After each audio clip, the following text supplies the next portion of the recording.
Bienvenidos, buenas tardes.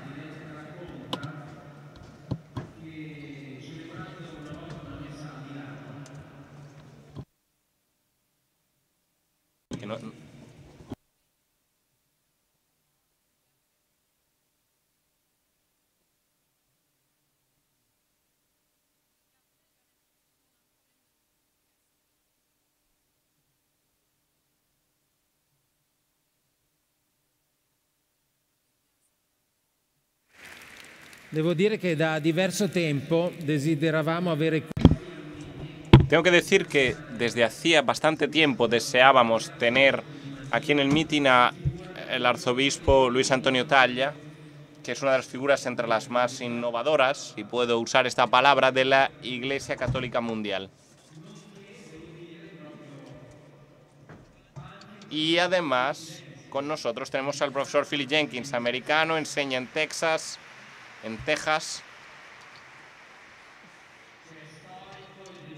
histórico y demógrafo de las religiones, persona de amplísima cultura.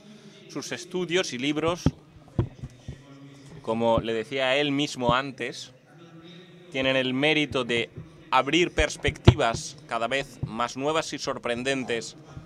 No se ha ocupado solo del futuro del cristianismo, sino también de su pasado. Como decía, es un gran histórico.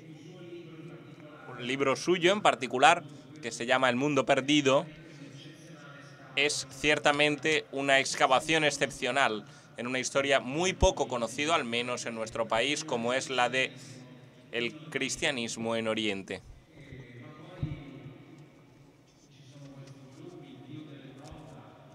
El Dios de Europa, ¿no? Os lo enseño porque me gusta hacer publicidad a los libros, ¿no? O esta síntesis de crónicas en la estampa en la Iglesia Global. Todas cosas que encontraréis en la librería del meeting, si queréis ir a buscarlas, como también los textos del Cardenal Tagle, lo que veis aquí, y otros muchos, publicados como debe ser, con por méritos propios del... Hemos deseado desde hace mucho tiempo poder establecer un encuentro con estas dos eminentes figuras, el cardenal Tagle, arzobispo de Manila desde el 2011, presidente de Cáritas Internacional, y es expresión de una iglesia joven, dinámica, vivaz, como es la iglesia filipina.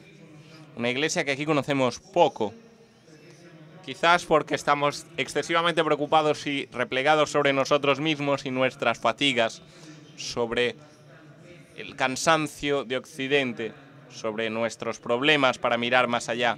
Pero creo que hoy aquí, en este encuentro de esta tarde, vamos a cambiar nuestro punto de vista, y es que conoceremos a través de nuestros ponentes ilustres realidades y datos nuevos. Alimentaremos la conciencia de lo que verdaderamente sucede en nuestra vida, en nuestro ambiente, en nuestra cultura, en nuestra tradición. Cómo vive la cristiandad esta época, que es la pregunta fundamental de la que queremos partir. ¿Qué será y cómo será la Iglesia en los próximos 20 años? Que son los 20 años que no son los más lejanos, no son tan lejanos con respecto a nosotros. Son años en los que nuestros hijos, hablo para mi generación, se convertirán en adultos. Algunos ya lo son adultos, se convertirán en responsables, a los que les tocará guiar algo, ocuparse de la historia. Bien, esto es el horizonte en el que hoy queremos situarnos hoy, y queremos situar nuestro encuentro de esta tarde. Y me gustaría pedirle mejor a nuestro ilustre invitado, el cardenal Tagle, que responda a estas preguntas. Quería decir que lo hemos arrancado de sus obligaciones, porque es una persona con una vida, no puedo decir infernal, tratándose del cardenal, pero ciertamente muy intensa y muy complicada. Y le hemos arrancado de sus ocupaciones para traérnoslo al encuentro de esta tarde. De hecho, saliendo de Manila, han retrasado 12 horas su avión. Después de aquí tiene que ir a Dublín cuando acabe aquí para el encuentro del Papa. Nos hace un gran regalo y es un gran honor tenerle aquí con nosotros en este meeting esta tarde. Empieza el cardenal. Muchas gracias y buenos días. Buenos días a todos.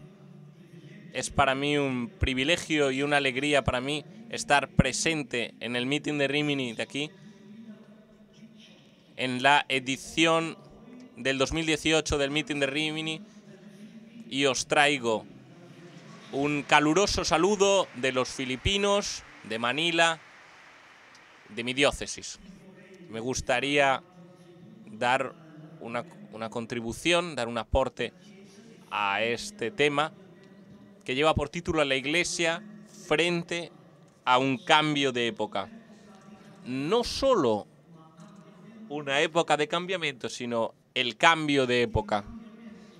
El cambio es uno de los aspectos más ordinarios, normales de la vida humana. De la mañana a la noche nosotros empezamos un cambio o reaccionamos al cambio. Las familias, las sociedades, las naciones están siempre en un continuo movimiento de cambio, y lo mismo podemos decir de la comunidad internacional y también de las fuerzas de la naturaleza. Pero si bien el cambiamiento está siempre presente en nuestras vidas, en la realidad nosotros no estamos muy habituados a los cambios. Algunos de estos cambios nos provocan inseguridad y un cierto sentido, una cierta sensación de malestar. Querríamos que algunos cambios nunca se dieran. Si bien hay otros cambios que consideramos bendiciones. El cambio es una experiencia de transición desde una condición o situación de vida a otra. Cada transición presenta riesgos, así como oportunidades de crecimiento. El nacimiento, el primer día de colegio, el convertirse en adolescentes, ir a la universidad, buscar un trabajo, casarse, convertirse en sacerdote o en religiosa, jubilarse, hacerse viejo o enfermar. Estas son experiencias de cambio. Y estas son lo que definen la vida humana.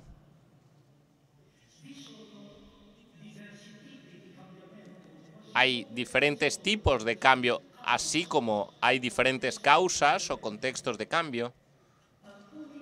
Algunos cambios son inesperados, como la muerte de una persona querida o la pérdida de un trabajo, o que venga un ladrón por la noche, así como un terremoto y se agarra a la silla, que causa destrucción.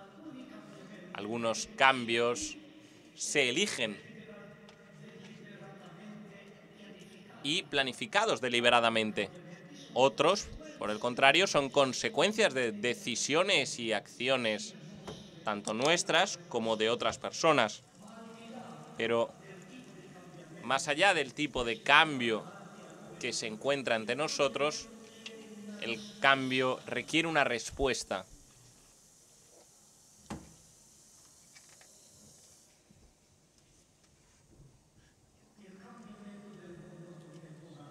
El cambio del mundo contemporáneo.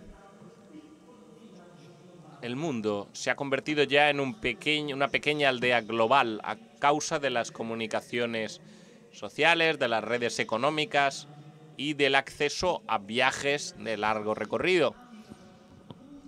Las poblaciones se contaminan, se contagian la una a la otra de forma continua y rápida, algo que nunca había sucedido hasta tal punto en la historia humana. El cambio a todos los niveles de la vida humana llega en una modalidad tan rápida que nosotros nos mostramos incapaces de responder, tanto como individuos como una comunidad. El Papa Francisco ha subrayado algunos de estos cambios planteados por este momento de giro, momento de cambio. En la Evangelii Gaudium, párrafo 52, dice, cita, la mayor parte de los cambios son ambivalentes, desde el momento que pueden tener tanto elementos positivos como negativos. Por ejemplo, la creación de bienestar y de productividad, también la creciente desigualdad, así como la exclusión y corrupción, un constante reclamo al trabajo para el bien común y también el rechazo a la ética, la invitación a una seguridad global, pero al mismo tiempo una creciente agresión y violencia. Nosotros asistimos a cambios de carácter cultural, social, político y religioso, que se configuran como ataques a la libertad religiosa. El fundamentalismo religioso, el individualismo, el secularismo, la indiferencia, el relativismo, la desilusión, la vuelta de los totalitarismos, el imperialismo cultural, y etcétera, etcétera.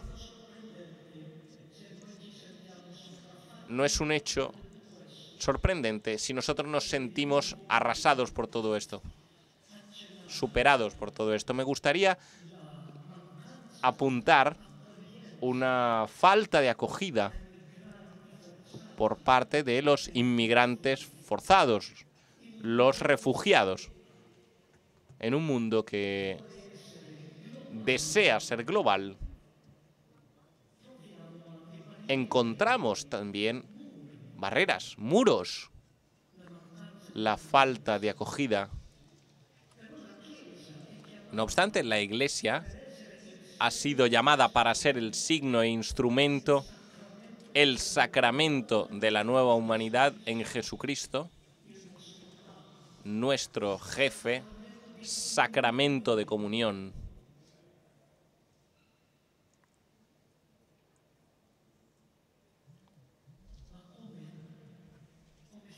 Pero, ¿cómo hacemos?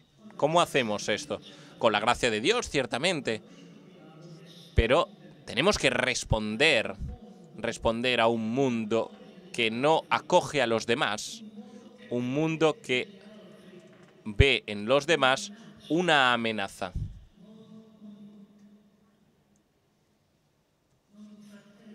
No un hermano o una hermana, un prójimo. No ve un prójimo. Yo vengo de Filipinas, de Asia. Y nosotros en Asia usamos imágenes más allá de los simples razonamientos para ilustrar una iglesia que se enfrenta al cambio o a la renovación que Dios ha querido, que Jesús ha querido. Usamos 3 imágenes. La primera, la puerta de una casa. Puerta. La puerta une lo que está afuera con lo que encontramos dentro, pero al mismo tiempo es el punto de distinción entre fuera y dentro. La Iglesia renovada toma en serio su puerta. La Iglesia renovada es una puerta. A través de la puerta, la gracia de la fe cristiana, del culto y del servicio se difunde por el mundo. Pero a través de la puerta, el misterio de la presencia del Espíritu en el mundo se trae a la Iglesia, se introduce en la Iglesia a través de los fieles especialmente. Nosotros narramos, comunicamos la historia de Jesús al mundo por medio de nuestras narraciones, mientras que al mismo tiempo escuchamos la historia del mundo con la puerta compasiva del corazón de Jesús. Una historia, os doy un testimonio. Una persona que trabaja para Cáritas en Líbano, que está ocupada con los inmigrantes ilegales detenidos en el Líbano, me ha contado de una experiencia que tuvo cuando fue a Siria para una conferencia. Ha tomado un taxi y antes de llegar a su destino le preguntó al taxista: ¿cuánto voy a tener que pagarle por la carrera? El taxista le dijo: no tiene usted por qué pagarme. Y ella le ha dicho: pero si tengo dinero, puedo pagarle. Pero el conductor, el taxista, le respondió: yo no tomo dinero de la Cáritas. No acepto dinero de Cáritas. Con gran sorpresa, la señora le ha dicho: ¿pero cómo ha usted entendido que yo pertenezco a Cáritas?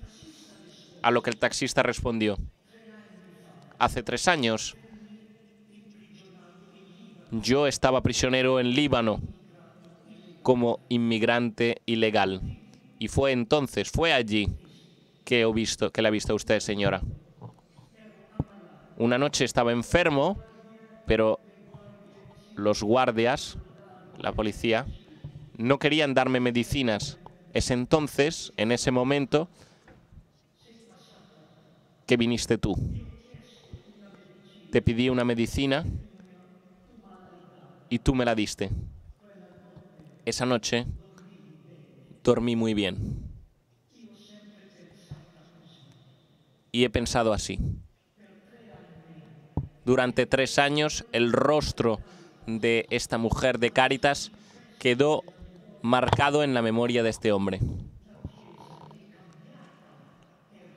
La Iglesia ha cambiado y se ha renovado cuando el Evangelio y los gritos del mundo se encuentran a su puerta. Segunda imagen.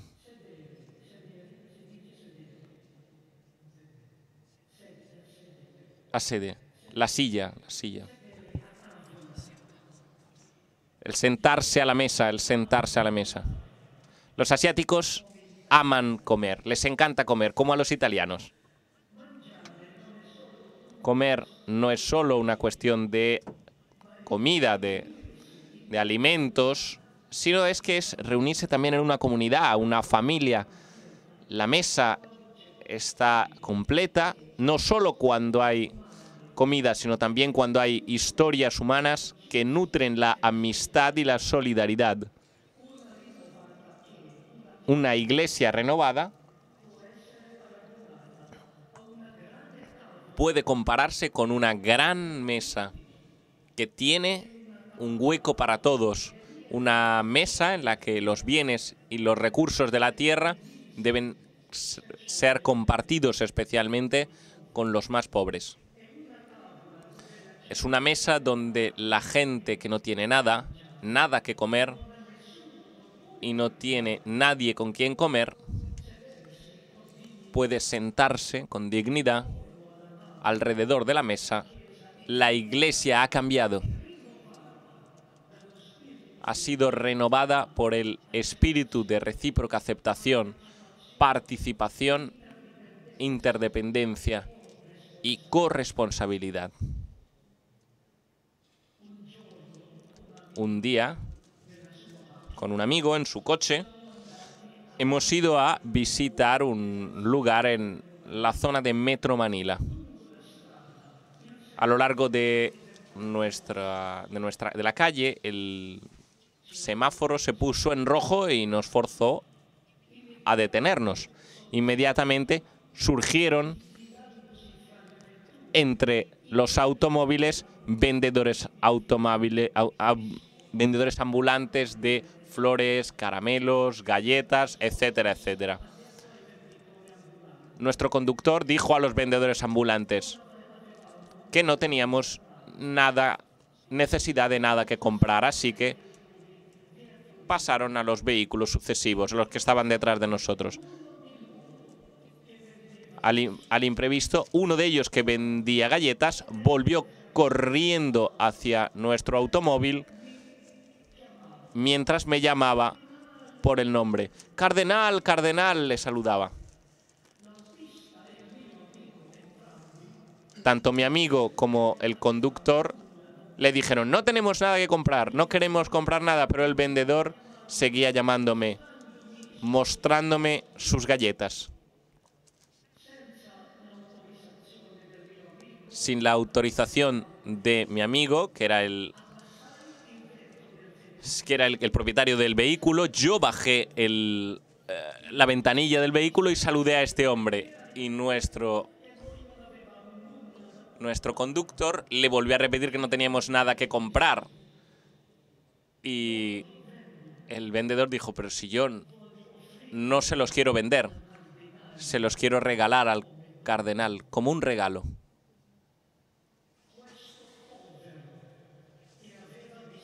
Este pobre, al que le servía cada céntimo para vivir, estaba dispuesto a renunciar a sus ganancias con tal de ofrecerle a su obispo un simple don, un simple regalo, lo que tenía para dar.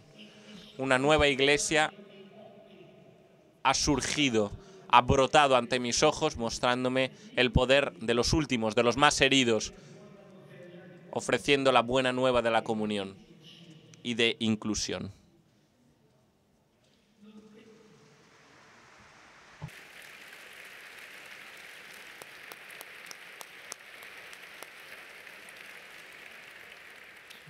Sí. Finirò. Sí, termino dentro de poco. La última imagen. Construyamos una vida nueva. Distintas culturas del Asia tienen una larga tradición de enterrar a sus muertos.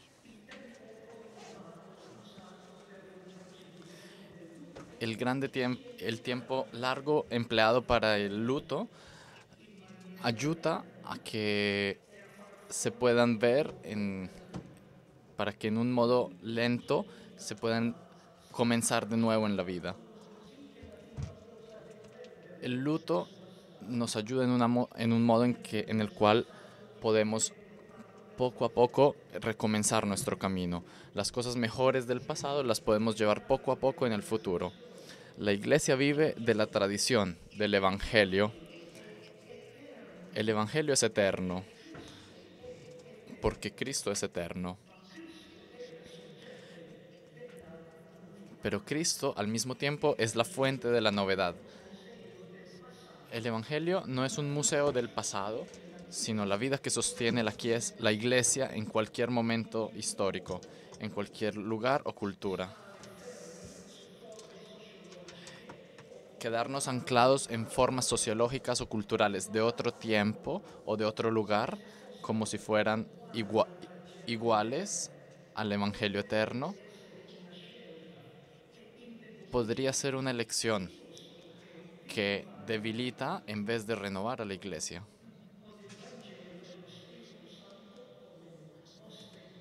Como con el Evangelio y el Espíritu Santo como nuestras guías, dejamos con mucho coraje los bellos proyectos que muchas veces confundimos con el Evangelio y estamos abiertos a las sorpresas, a la poesía y a las historias que Dios ha preparado para la Iglesia. Evangelii Gaudium 22. Os cuento la última historia. En un campamento de verano para los chicos, di una conferencia de 30 minutos que hablaba acerca de encontrar el propio sentido de la vida. Y después les pedí que me hicieran algunas preguntas. La primera pregunta viene de una chica joven. Obispo, ¿quisiera cantar para nosotros?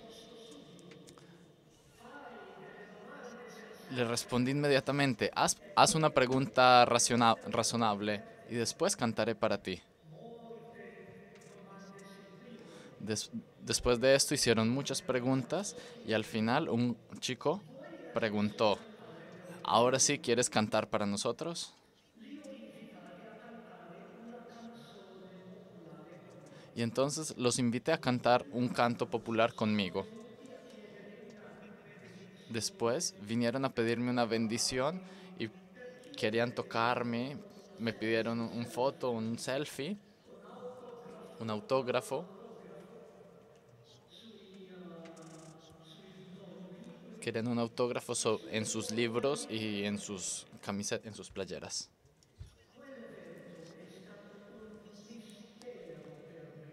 Aquel evento fue un misterio para mí.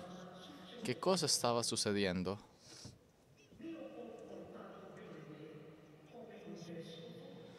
Me pregunto si me comporté bien como un obispo. ¿Qué piensan estos jóvenes de mí? ¿Creen que soy un actor? ¿Un obispo? ¿Qué creen que soy? Un año después llegó la respuesta. En otro campamento de verano, un chico se acercó a mí diciéndome, el año pasado tú firmaste mi camiseta y desde entonces no la he lavado de nuevo. Todo un año sin lavarla.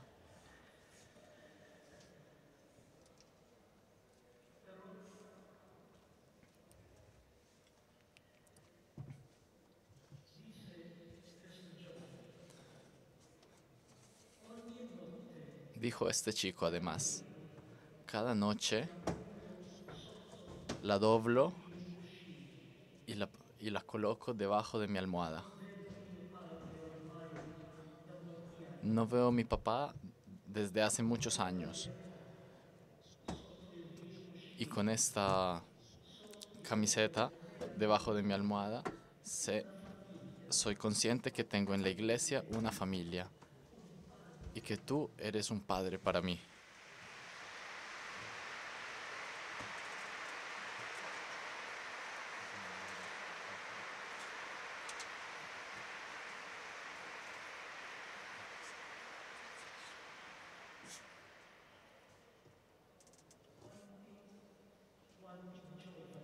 ¿Cuántos jóvenes buscan un padre? ¿Cuántos jóvenes buscan un padre, una madre?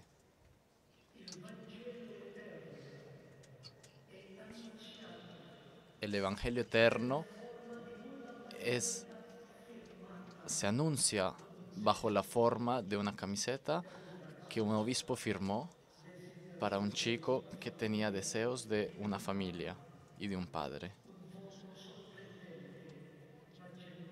Una cara, un rostro sorprendente pero genuino de una iglesia renovada. Gracias a todos ustedes.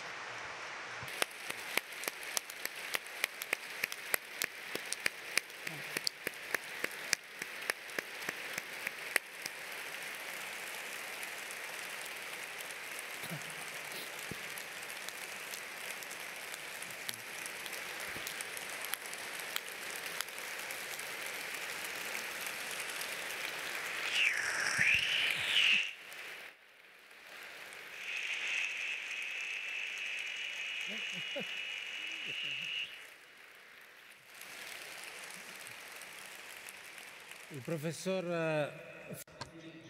El profesor Philip Jenkins enseña en Texas, en la Universidad de Baylor.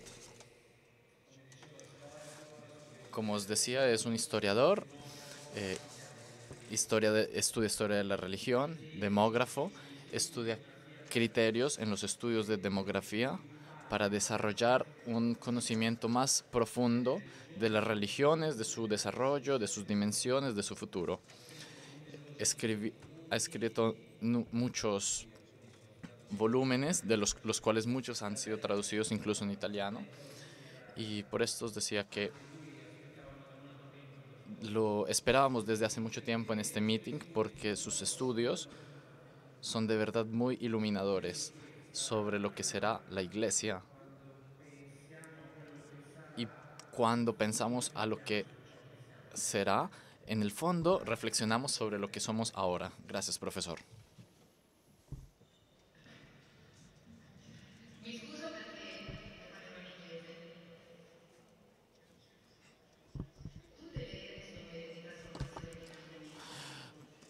Todas las épocas son épocas de cambios. Yo creo que hoy vivimos en una época de grandes cambios después de la Reforma Protestante, pero hay algo que permanece en el mismo modo. Y lo que permanece en el mismo modo es que las personas continúan a prever el fin del cristianismo, sobre todo en Europa. El cristianismo estaba por terminar en 1800. El cristianismo estaba por terminar en 1640, en los tiempos de las grandes guerras de religión. En esa época, San Vicente de Paula dijo algo muy importante. Las personas creen que el cristianismo finirá, pero no será así. Jesús dijo, esta iglesia durará hasta el fin de los tiempos. No habló jamás de Europa, no citó más a Europa. La iglesia del futuro será la iglesia de la China, de Japón, de África y de América Latina. Y esta es una profecía que es verdadera en nuestra época. Vivimos en una época de grandes transformaciones históricas. Por ejemplo, en la sociedad americana hizo una lista de los países que no tendrían ninguna forma de religión. Países como Australia, Canadá, Austria, la Irlanda. Por ejemplo, pensad en Irlanda.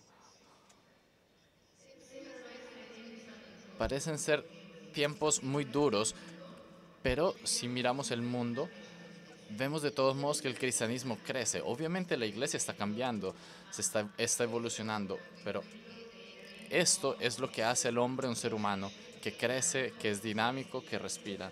Y es lo que estamos viendo. No quiero daros demasiadas cifras hoy en día, pero hay algunas cosas que no puedo evitar de deciros. Me concentro sobre lo que hoy creo es el aspecto más interesante de la historia del cristianismo, es decir, África. Y por esto os daré África como ejemplo. En 1900 existían 10 millones de cristianos de todos los tipos en África. Hoy en día hay 500 millones. 500 millones de cristianos. En el 2050 existirán un miliardo de cristianos que vivirán en África. El número más elevado, el cambio más radical que jamás habrá existido en la historia de la religión. Y es una cosa que estamos viviendo hoy. Os contaré la historia del cristianismo. El cristianismo es una religión que nació en algunas partes del Asia y del África.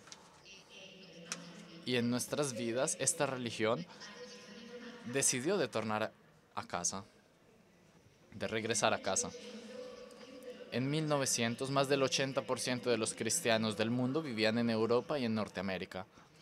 En 2050, este número será el 27%. El 27% vivirán en Europa. El cristianismo se convertirá en la religión más grande del mundo. Hablo del cristianismo en general. Ahora quisiera hablar de la Iglesia Católica.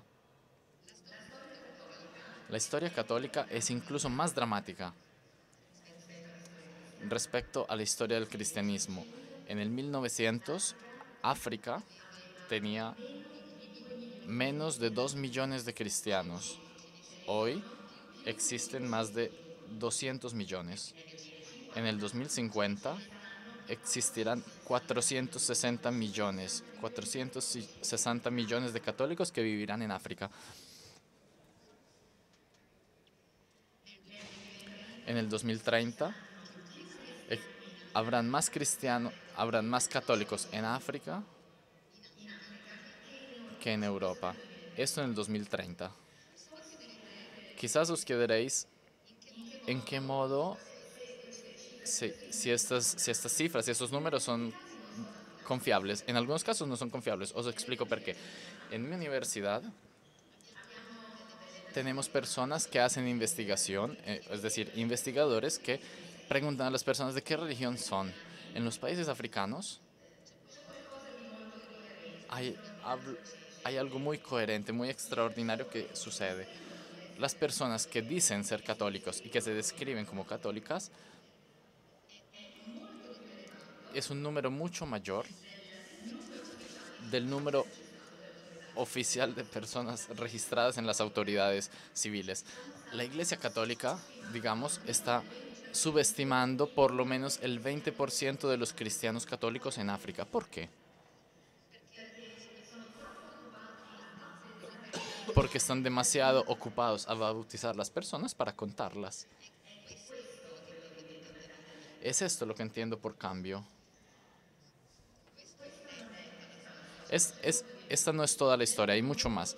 En el mundo el cristianismo está pasando de Europa y se está moviendo hacia el África, hacia el Asia y hacia la América Latina. Si miramos la Iglesia Católica, en 1900, el 66% de los católicos vivían en Europa. Mientras en el 2050 el número pasará del 66% al 16%. Pero los católicos europeos incluirán muchas personas de origen africano, de origen latinoamericano. Vivimos en una iglesia global.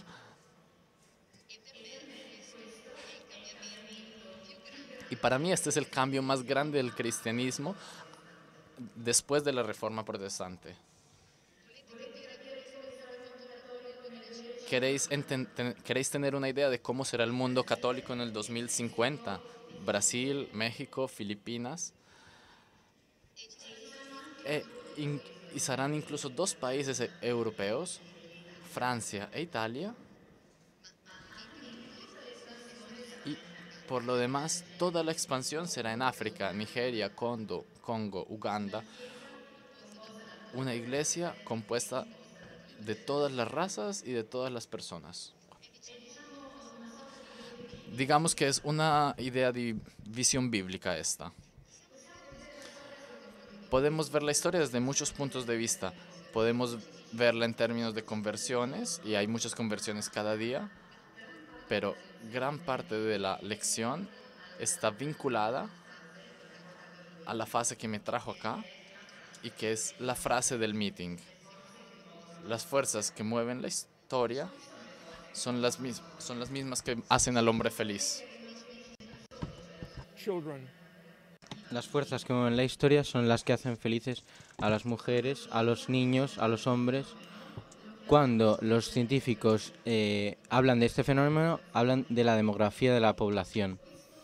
Este es el aspecto más importante del mundo de hoy, la historia más importante del mundo religioso y laico de hoy. Las personas del norte del mundo, en Europa, tienen cada vez menos niños. En el sur del mundo, en África, en Asia, tienen cada vez más hijos con respecto al norte. Estas tasas y estos cambios están estrechamente unidos al empeño que se tiene frente a la religión, que es una cosa muy importante y no todo el mundo consigue entender. En muchas sociedades estudiamos el número de los niños, de los hijos por mujer. Eso todos sabemos que se llama tasa de fertilidad. Si la tasa es del 2,1 por mujer, la tasa es muy estable. Si es mucho más alto, es una población creciente y por tanto muy religiosa. Si es una tasa más baja del 2,1%, entonces la sociedad se vuelve más laica, menos religiosa. En 1600, Europa ha sufrido diferentes fenómenos. Ha habido una reducción de la tasa de fertilidad en Europa, en España, en Italia, que la población ha empezado a envejecer. Países como, por ejemplo, Dinamarca, que tiene 1,3 niños por mujer, han seguido esta disminución de la tasa de fertilidad. Pero ¿por qué esto está ligado al hecho de ser más o menos religioso? Cuando se olvida uno de los niños, de los hijos por un momento, hay menos razones para ligarse a la iglesia, porque igual no se mandan a los niños a la catequesis, no tienen ya una educación religiosa. No estoy seguro, pero si me pedís la tasa de fertilidad, os puedo explicar que está muy ligado al porcentaje de laicidad y religiosidad. A lo mejor es una clase de magia sociológica un poco rara, pero funciona. Y luego hay otro aspecto importante, muy importante, que muy pocas personas lo saben, que estas tasas de fertilidad se reducen en muchos sitios del mundo muy rápidamente. ¿Sabéis cuáles son los países donde hay una reducción mucho más elevada? No en Europa, sino en Irán, en Marruecos, en Túnez. La laicización es un fenómeno que golpeará a muchos países del mundo. Y aún no se ha pensado en las consecuencias. Imaginaos una época en la cual Irán se volverá un país laico como un país europeo. Algunos países del mundo, sin embargo, están creciendo muy rápidamente. Tienen tasas de fertilidad muy elevadas y son países muy religiosos dentro de lo que encontramos en el mundo. No quiero torturar a los traductores, pero os haré algún ejemplo. Miremos un país como Nigeria, por ejemplo, que dentro de poco será uno de los países más cristianos. En 1900 había 180.000 cristianos en una población de 6 millones de 16 millones, y habrá 400 millones de nigerianos, con una tasa de crecimiento de 1000, si queremos. Cuando hablo a la gente y se habla de el crecimiento de la Iglesia, digo, miremos el ejemplo de África, estudiemos a África, que tiene tasas de crecimiento muy elevadas. Etiopía, por ejemplo, 12 millones de personas en 1900, 200 millones en 2050. El número de cristianos en Etiopía crecerá de 6 millones de personas a 100 millones de personas.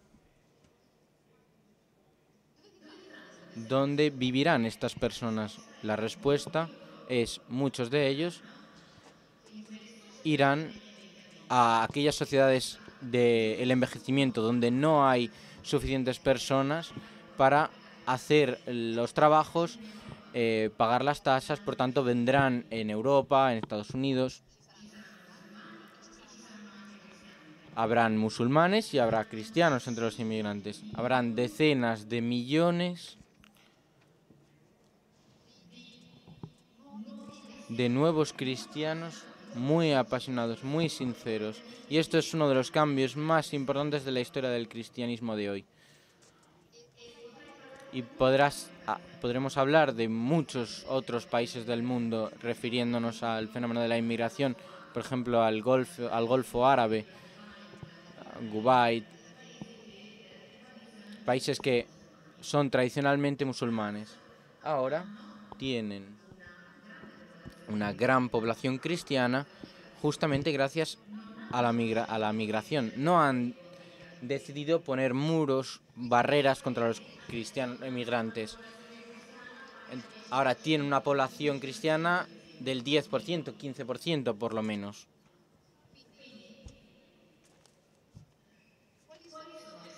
Por tanto, ¿cuáles son las fuerzas que mueven la historia y hacen feliz al hombre? las familias, los hijos, la demografía. Por tanto, la demografía es un elemento fundamental para un cambio sin precedentes, en una escala sin precedentes. Y si miramos a todo esto, si hay personas que dicen que el cristianismo está muriendo, se está acabando, no es verdad. Un científico social se reiría de esta afirmación porque él sabe que no se presta atención a las cifras. Por ejemplo, en Japón podría ser un país muy laico, o países musulmanes, pero el mundo cristiano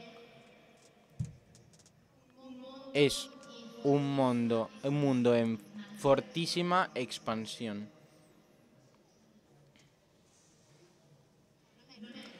No es lo único que puedo decir, pero creo que es uno de los factores más notables de la historia del cristianismo. Y podría poneros muchos más ejemplos de distintas iglesias, pero os pondré un ejemplo para resolver uno de los grandes mitos históricos.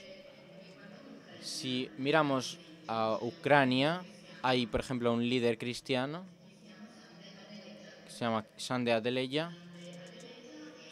Sande Adeleja es de origen nigeriano y en el 92 ha venido de la antigua Unión Soviética y ha construido una iglesia. Tenía una pequeña comunidad de fieles y esta iglesia ha crecido muy rápidamente. Tenía líderes nigerianos, pero principalmente europeos, blancos, como seguidores, como fieles. Ahora probablemente hay como 100.000 miembros en esa iglesia, que es una de las más grandes de Europa. Y nos podríamos proponer esta pregunta: ¿de qué manera una iglesia puede contener a 100.000 personas? ¿Dónde las metes todas estas personas? Pero hay una respuesta muy sencilla. Durante muchos años, Ucrania ha formado parte de la Unión Soviética, país comunista, y ha construido enormes edificios para los eventos del Partido Comunista. Por lo tanto,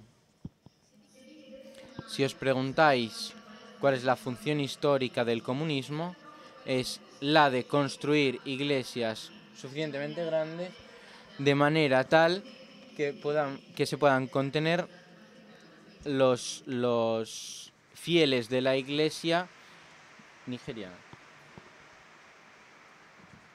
Anywhere. Si habéis viajado a Europa, habéis visto iglesias así en Londres, en París, habréis visto seguramente iglesias nigerianas. Yo tengo un amigo nigeriano que me ha dicho que cuando la primera nave espacial se lanzó, había nigerianos que esperaban que bajase a la Tierra para venderle una iglesia nigeriana.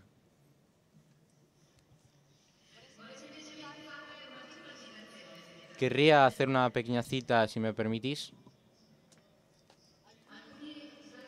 Algunas personas saben leer muy bien. Yo escribo y luego pierdo todos mis apuntes, con lo cual perdonadme.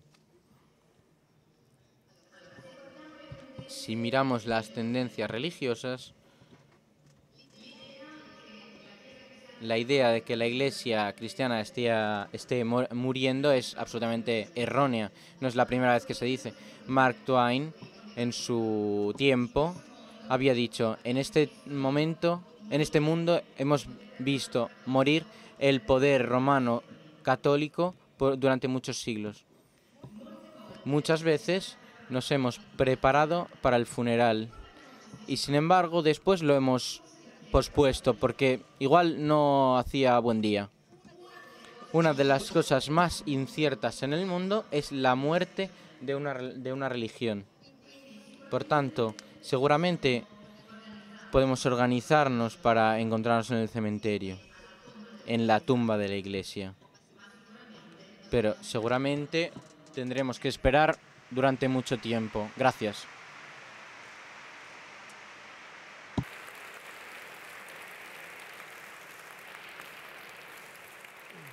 Bene, grazie.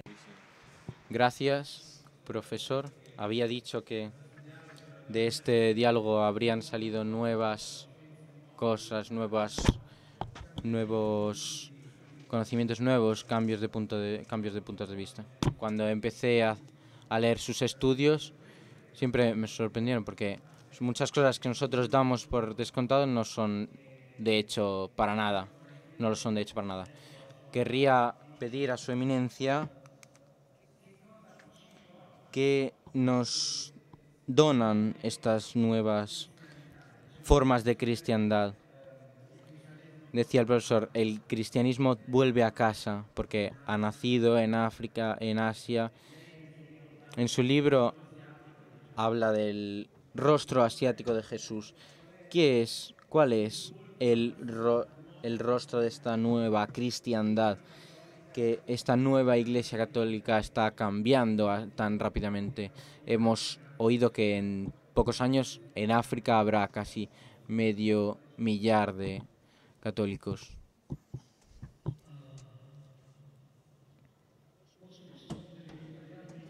¿Puedo responder en italiano o en inglés? Tenemos con una voz femenina, refiriéndose a nuestra traductora simultánea.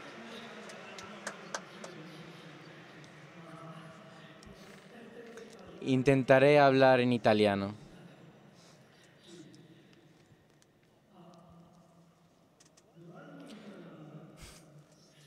Durante el sínodo de los obispos por Asia, en 1998, convocado por el Papa el posterior San Juan Pablo II, era un sencillo cura, no era sacerdote, no era obispo entonces. He participado como miembro de la Secretaría General del Sínodo.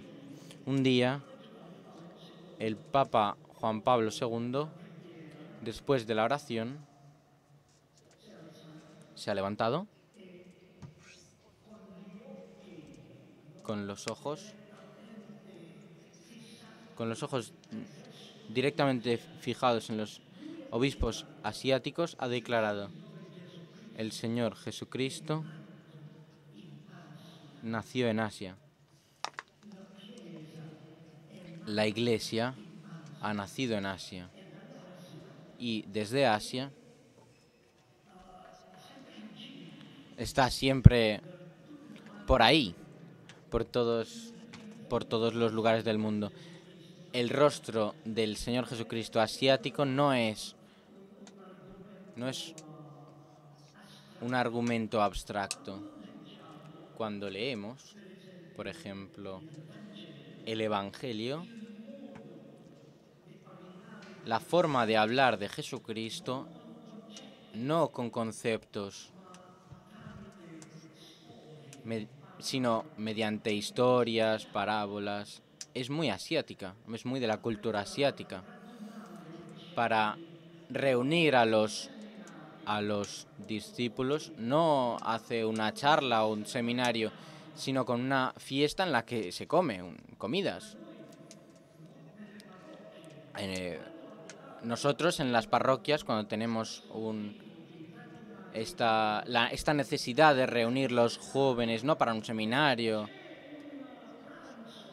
no, hacemos una comida abierto para todos y vienen 20.000.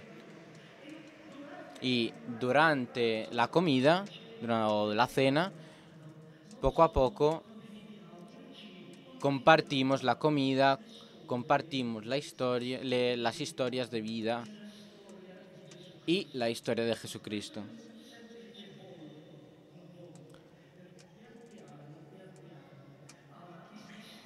Y poco a poco los cristianos de África, de Asia, de Sudamérica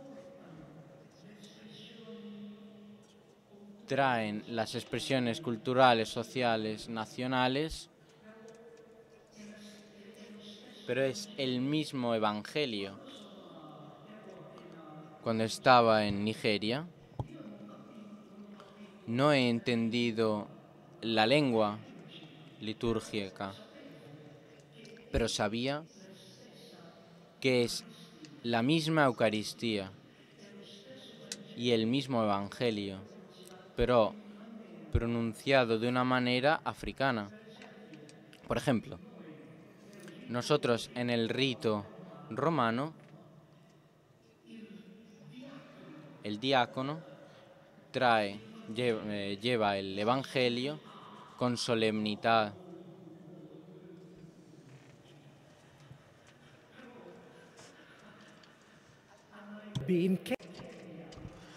En Nairobi, en Kenia, en Buja, en Nigeria, no es el diácono, sino una laica, sino es una hermana con el libro del Evangelio encima de la cabeza.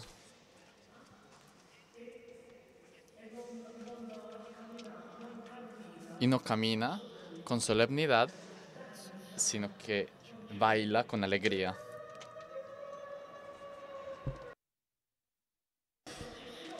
Es la misma procesión, pero con un rostro africano.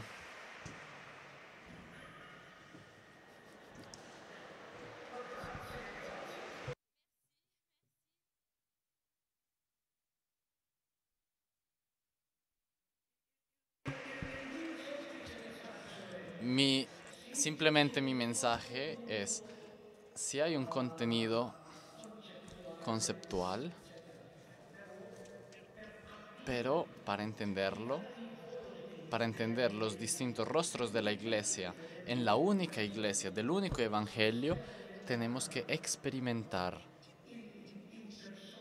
Tenemos que experimentar en primera persona estas caras para ver, para escuchar, para vivir este vínculo profundo. Solo en la gracia del Espíritu Santo, en la comunión y en la solidaridad.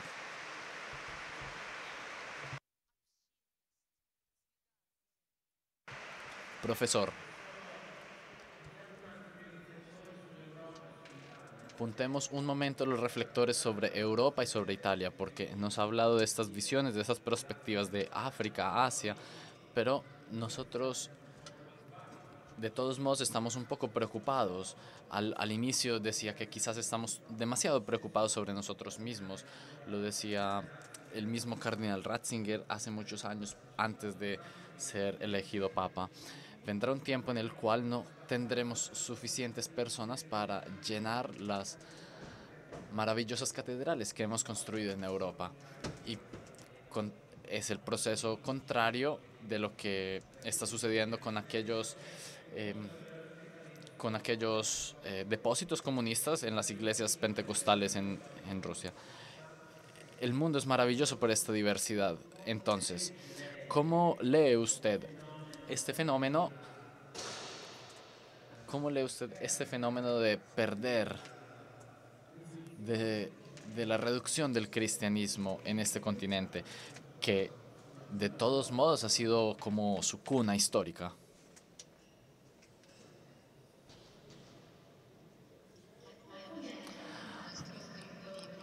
Hace algunos años escribí un libro, El continente de Dios en Europa. Y cuando le dije a las personas que estaba escribiendo un libro a las personas sobre la religión en Europa, me decían que debería ser un libro muy breve.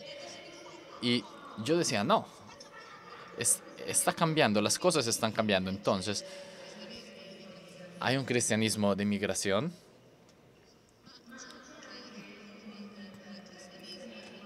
Pero existe también un cristianismo de la antigua población europea bajo nuevas formas. Entonces, Europa no vive aún en la vieja sociedad rural, donde todas las personas vivían en una pequeña aldea y iban a la misa todas las semanas.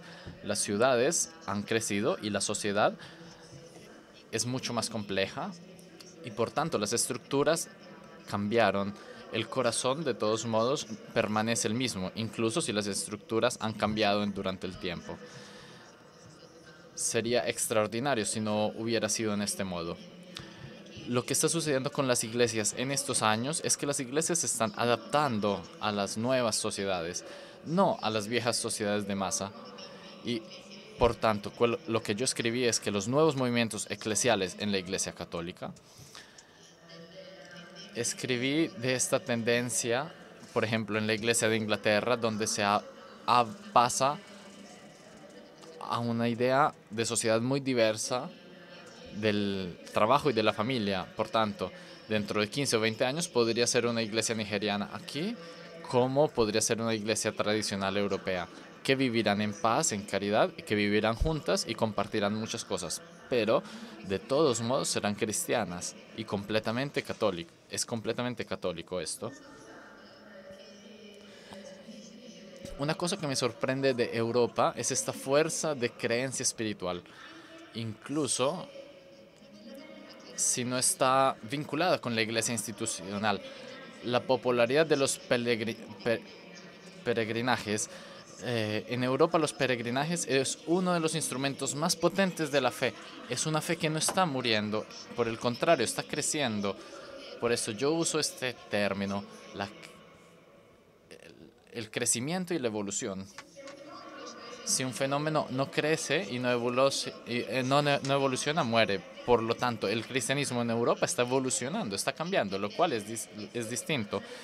Y esta es una lección muy positiva para todos nosotros, positiva para la Iglesia y positiva incluso para nosotros, escritores, que tenemos la posibilidad de escribir y de plasmar nuestras ideas. Y por tanto, esta es una cosa muy importante.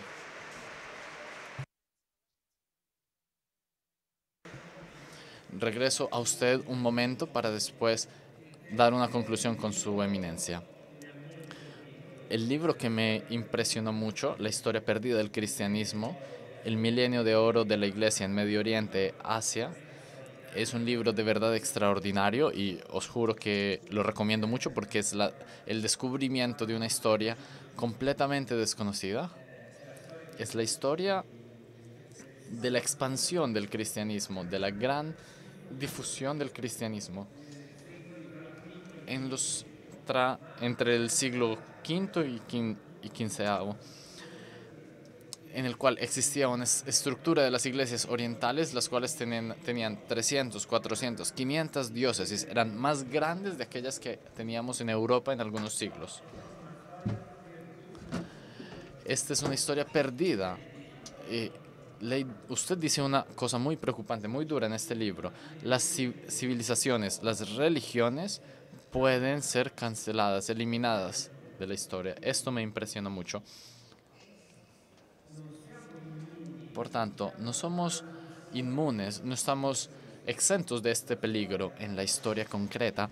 Vivimos incluso con un gran drama, con una gran participación con aquello que sucede. Por ejemplo, en este momento con las comunidades cristianas en Medio Oriente. Allí no es una cuestión demográfica, sino una cuestión de geopolítica, de conflicto.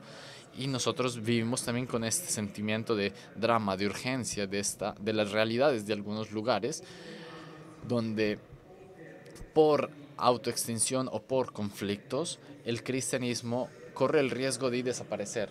¿O será que nosotros tenemos esta impresión? Sí, seguramente el cristianismo podría desaparecer. El cristianismo puede desaparecer en algunas partes del mundo, pero una religión que muere siempre, pero que renace siempre. Y esta es una verdad fundamental. La vemos en la resurrección. La resurrección hace parte de la historia del cristianismo. Esta es mi respuesta.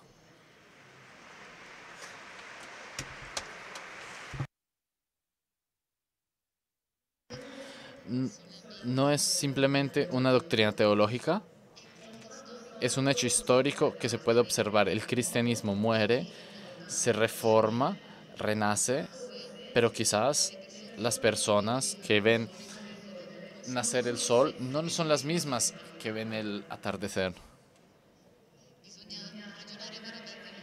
Hay que razonar en términos a largo plazo. Veamos cuántas veces el cristianismo ha sido destruido. Por ejemplo, en China, 5 veces ha sido destruido. hasta el momento. Hoy en día el cristianismo es mucho más fuerte en China de lo que jamás había sido en pasado. Murió 4 veces y ahora mismo resucitó una vez más. Si pudiera vivir otros 1000 años, quizás podría responder su pregunta.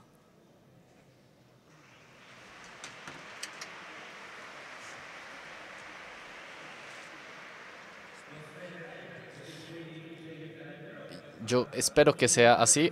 En este modo sus libros podrían continuar esta historia y este diálogo. Me impresiona mucho todo lo que usted está diciendo, todas las cosas que he leído de usted, su entrevista, incluso porque en el otro libro que cité, usted dice que quizás en el 2050 el país más cristiano del mundo, en el sentido de mayor población cristiana, será justamente China. Es otra cosa que de verdad me impresiona. Uno jamás piensa en estas cosas, pero usted nos ayuda a cambiar el punto de vista, a tener una conciencia sobre muchas cosas fundamentales, la cual es la muerte continuada por la resurrección. Esto es un indicador de vitalidad, este es un signo de la gran vitalidad. Por tanto, No, torno un po' a... Querría cerrar este encuentro pensando un poco en este tema. ¿Cómo ve usted? Nosotros decimos en Europa, en Italia, el cuidado de... O sea, estamos acostumbrados a vivir como en una parábola siempre descendente. En términos de cultura, de leyes, siempre hablamos de pruebas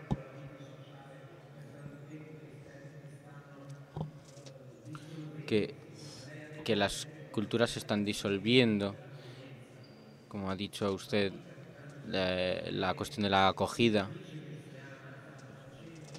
cosas que nacen de las raíces cristianas, pero que están en declive. ¿Cómo ve usted esta parábola del cristianismo europeo y cómo la juzga desde su punto de vista? Como hombre que viene de una iglesia que está en crecimiento, que crece. No soy experto de la gran historia y la situación de la iglesia en Europa, pero querría decir que en estos 3-4 años siempre escucho esta expresión: la iglesia en Italia se ha vuelto vieja, cansada.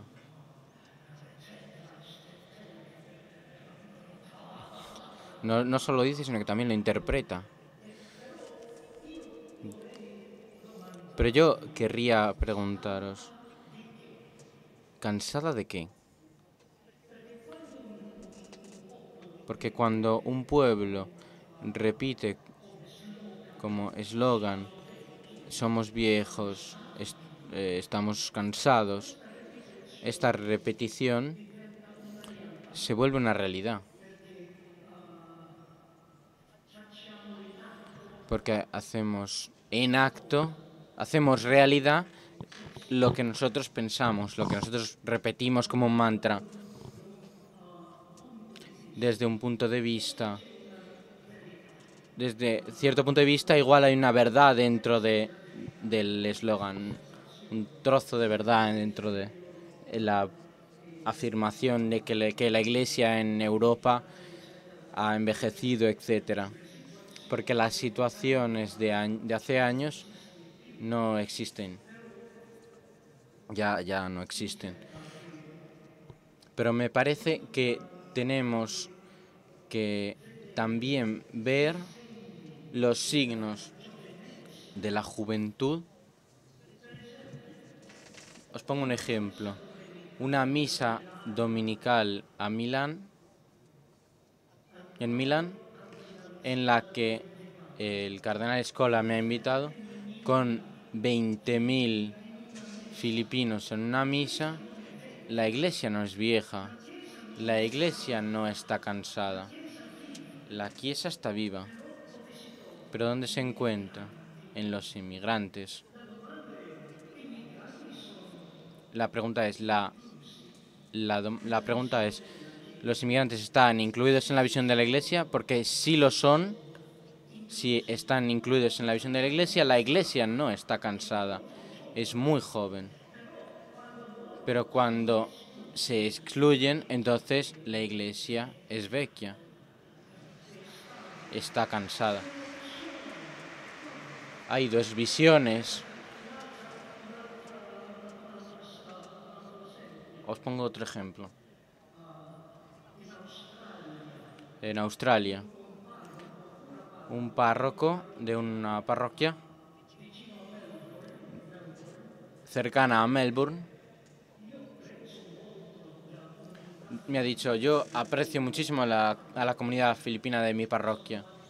Son muy activos, es una comunidad muy activa en el coro,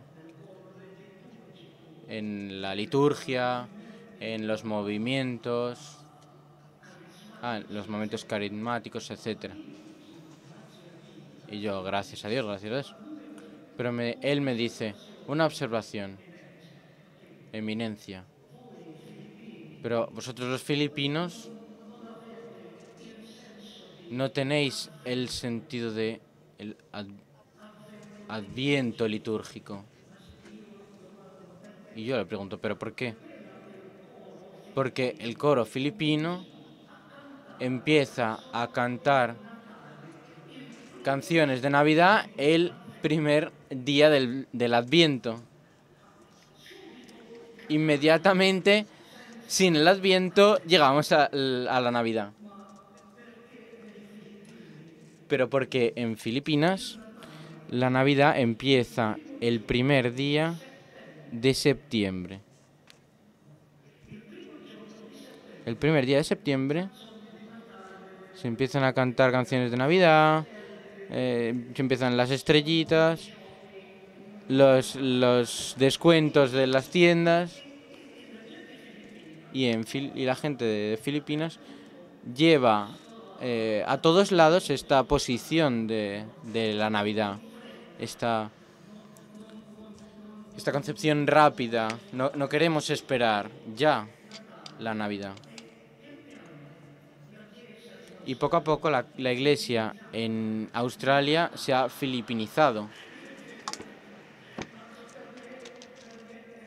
Entonces, para mí es como la historia que continúa. Mi abuelo materno ha nacido en China. Es emigrante. Por razones de pobreza. Es emigrante hacia Filipinas. Y ha crecido en Filipinas, convertido del budismo al cristianismo en las Islas Filipinas. Encontró a mi abuela y tienen 9 hijos. La tercera es mi madre. Él no tenía una concepción del sacerdocio. Cuando acababa yo de entrar en el seminario, he hablado con él. Le he dicho: abuelo, quiero ser sacerdote. Y él me ha dicho: ¿qué es prete? O sea, ¿qué es sacerdote? ¿Qué significa sacerdote? No he imaginado nunca tener un nieto que es sacerdote, que sea seminarista. Pero yo, muy triste, le decía: pero no recibo la bendición de mi abuelo. Pero él ha cerrado el diálogo diciendo: pero si quieres hacerte sacerdote, pero si quieres ser sacerdote, yo quiero un sacerdote bueno. Yo no entiendo este estado de vida, pero quiero un nieto que sea sacerdote bueno, un emigrante pobre de China ha contribuido no solo a las Islas Filipinas, sino a la Iglesia, con un sacerdote y ahora un cardenal, por desgracia.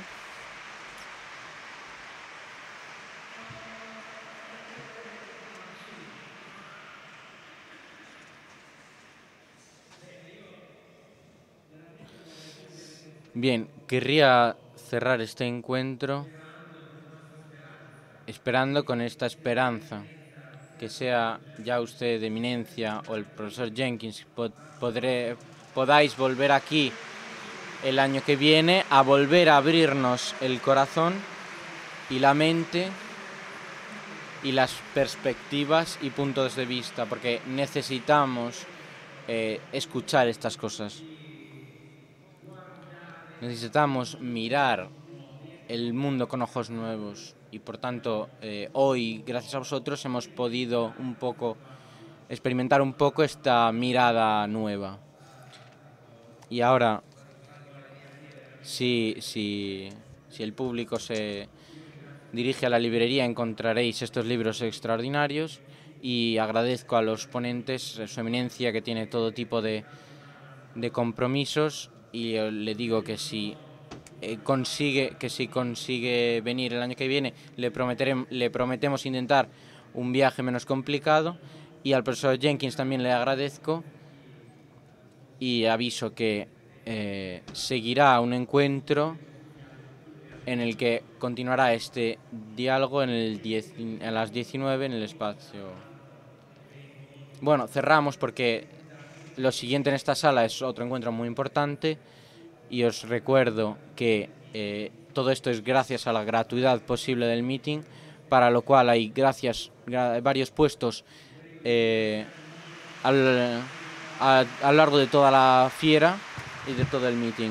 Os pido que agradezcáis con un fuerte aplauso a estos grandísimos ponentes. Muy buenas tardes.